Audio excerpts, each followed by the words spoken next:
If you're serious about growing your agency or growing and generating more money as a freelancer or contractor, you need to be considering Upwork. But the reality is, Upwork is incredibly competitive, so you need to use tools like GigRadar.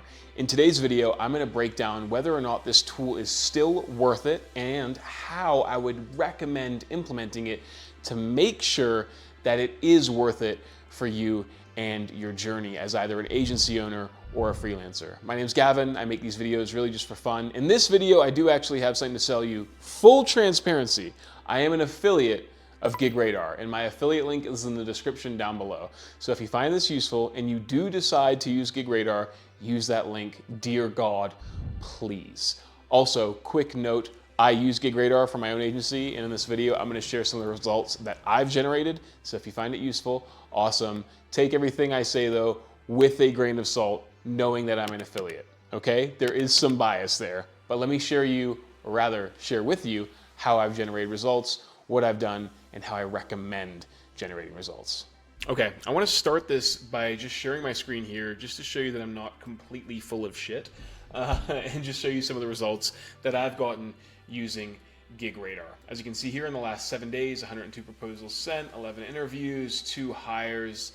In the last 12 months, $108,000 earned. There's been a couple of $100,000 earned off of the platform as well, because I just don't want to pay that 10%, but I recommend keeping it on the platform. Now, here's the thing with GigRadar, and I'm going to share my screen and kind of show you my whole process here. I think purchasing GigRadar, starting with an Upwork profile and not having any reviews or anything like that, it's tough. You need to build up your profile over time. And let me kind of show you what I mean. So GigRadar, if we look at their pricing really quickly, is not cheap. So as you can see here, it's about, for me, I'm paying about $1,142 every 3 months. Okay. And now it's also based on like a credit system. So every job that you bid for uses credits, and this covers a certain amount of credits. But if I were looking at GigRadar, this is what you're going to pay: $1,100 every 3 months. It's not cheap, okay? But it pays for itself. It really does. But only if you grow your Upwork profile in the right way. So if you look at my profile here, what makes mine good is this here, that I'm top rated, and I'll probably be top rated plus by the time this video comes out, and the fact that I have so many reviews and profiles. Reviews and testimonials rather, in a really built out profile, okay? I'm gonna speak first to the testimonial part. When you first start on Upwork, the algorithm isn't gonna treat you very friendly. You're gonna be bidding on jobs, right? But it's not gonna know if you're a good supplier. And so you need to get clients. But clients aren't gonna trust you when you first start because you have no reviews. So how do you get reviews and get clients who wanna see reviews and you don't have any? The reality is you have to sell your service for cheaper than what you're actually worth. So as you can see here, I'm charging 60 bucks an hour on Upwork. Now off of Upwork, my fee is like about 150 US an hour, but that's beside the point. When you first start, you need to build your profile up. So you need to take jobs for significantly less than what you're actually worth, okay? And it sucks, right? But when I first started on Upwork, and I don't even know if I can go this far back, I wanted to show you guys here, but you can see my hourly rate has gradually increased, right? So look at this. When I first started, I was actually doing jobs for $10 an hour. This year's 45, okay? But I'm making a point here. I started doing jobs for cheaper, see, 40, if we go further back in time, than what I actually was worth, because I needed to get the social proof and I needed to convince people to work with me. And so, you know, I look super qualified. You can even see here, look, I'm doing stuff for like 20 bucks an hour, $15 an hour when I first started, okay? And basically I undersold my services to the point where I was telling people on the call, they're like, Gavin, you seem super qualified. Why is your fee $15 an hour? And I would say, I'm just starting on Upwork. I'm trying to build up my social proof on the platform, which is why I'm charging this lower rate. And I would get a few jobs at that very, very low rate. And what I would do is I'd do the job really well. I'd get 5 stars, okay? And I'd prove to Upwork first, because you're actually trying to prove to 2 things: Upwork, and you're trying to prove to the clients, right, through these reviews. But when I first started, I was working at 15 bucks an hour, and I was proving to Upwork that I could do a good job. Okay, so they want to see you get high client satisfaction.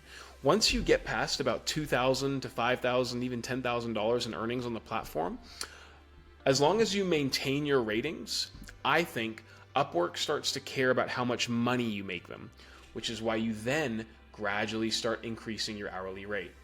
Now, people were initially, when I first started on Upwork, were confused as to why I'd be selling my services for so cheap. And I would just tell them, hey, I'm trying to play with the algorithm, right? I'm just trying to improve my lifetime earnings on here, and eventually my hourly rate's going to increase. But right now, you get it for a discount. And I would gradually increase my hourly rate. You can see here, it was 40, then I went to 45, completed this job, just gradually built it up to the point now where I'm at $60 an hour. And now I'm able to sell retainers because work takes about, hey, this project's going to take 40 hours a month, which would be $2,400 at my current rate, or we can do it for a flat rate fee of $2,000 a month retainer. So I'm able to sell retainers at this hourly rate. But basically, I just had to build up my social proof on the platform, and that's the only way Gig Radar is really going to work, right? You need to have a profile that is dialed in and works. Okay, for Gig Radar to work. Okay, so you can't just instantly come onto the platform with no earnings, no total jobs, no hours, and instantly charge $100 an hour with no social proof. No amount of Gig Radar is going to work because Upwork's not going to like you, and also customers aren't going to like you either. So build up your social proof, and the other thing you need to do is really build out your profile. Build out your profile with keyword-rich descriptions.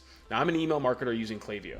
So as you can see here, all my stuff focuses on Klaviyo, email, and SMS marketing. We also do a bit of cold email, but my profile is optimized for those words. Okay? Then, right, as we bid for these jobs, when I bid on a job, Upwork puts me further up in the bid process when I'm applying for these jobs. Gig Radar does work. You just need to have a good profile to accompany it, right? And I see so many people use the tool and drop off because they start, they don't have anything, and they think it's going to magically work. That's not how it works. The other thing to make Gig Radar worthwhile, and keep in mind, the first month at $1,100, you'll recover that in the first month if you follow the steps that I've just told you, but you're not going to make a whole lot of profit. As the months roll on and you increase your hourly rate, your margin is going to get fatter. You're going to start making more and more money, right? And yes, you're spending $1,100 every 3 months, but you would spend that in ads anyway.